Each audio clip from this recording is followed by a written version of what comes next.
J'ai découvert Replay de Ken Greenwood grâce à une amie en fait. Elle sait que je lis beaucoup et elle me l'a conseillé parce que ça lui avait beaucoup plu. Et un jour je l'ai trouvé en librairie et ça m'a rappelé son conseil, donc j'ai pas hésité et j'ai pas regretté.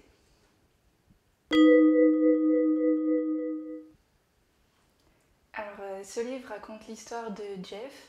Donc c'est un journaliste d'une quarantaine d'années. Sa carrière ne lui plaît pas trop. Sa vie privée, son mariage, tout ça, ça n'a pas trop bien marché non plus. Donc bon, il n'a pas la vie dont il est rêvé.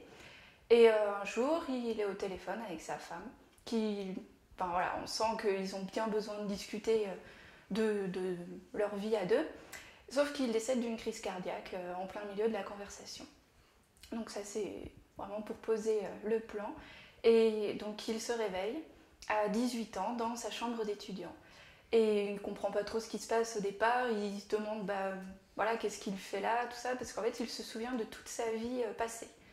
Donc il décide de se servir de ce qu'il sait et d'essayer de faire en sorte que sa vie lui plaise plus. Et donc on le suit en fait dans tous les moments de sa vie qu'il refait et donc avec tous les changements qu'il y met pour essayer de voir où ça aboutit, pourquoi ça lui est arrivé et voir s'il est vraiment plus heureux ou pas les prochaines fois, quoi.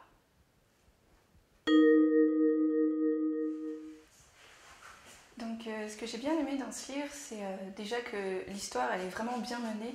Enfin, toutes les hypothèses que l'auteur met dedans par rapport à la sorte de résurrection, le fait qu'il revive toute sa vie, qu'il se souvienne de ce qui s'est passé, c'est vraiment plausible en fait.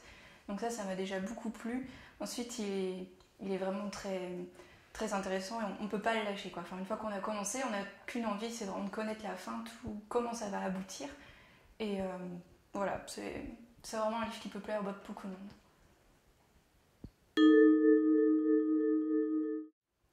Oui, donc c'est mon premier livre de Ken Greenwood. Il en a écrit d'autres qui ne sont pas traduits en français, donc j'ai lu le plus facile pour moi, donc celui-là. Ensuite, il y en a donc 3 ou 4 autres, mais je ne sais pas de quoi ils parlent, s'ils sont sur le même thème ou pas.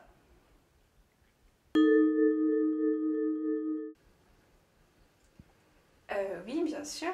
En fait, l'extrait que j'ai choisi, c'est un moment où Jeff rencontre une femme à qui il arrive la même chose que lui, en fait. Et donc, ils essayent de comprendre comment ça peut fonctionner et pourquoi ça leur arrive à eux, en fait. Il s'installa sur le sofa en face d'elle et essaya de lui expliquer son exil volontaire des 9 dernières années. Sa conscience ascétique d'une union avec les choses qui poussent de la terre, sa fascination pour leur éternelle reproduction dans le temps.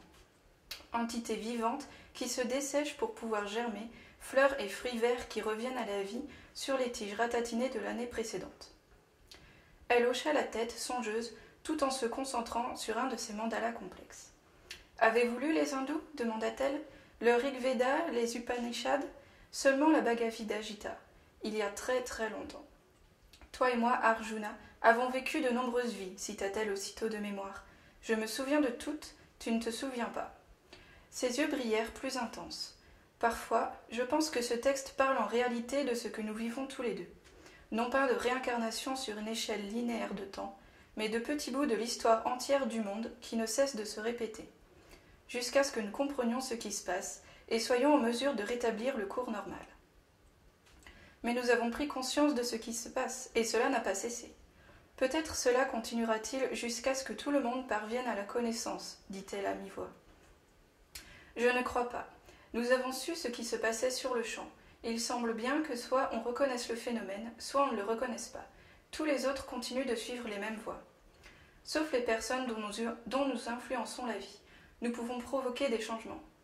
Jeff lui adressa un sourire cynique. Nous serions, vous et moi, des prophètes, des sauveurs ? Elle tourna les yeux vers l'océan. Peut-être.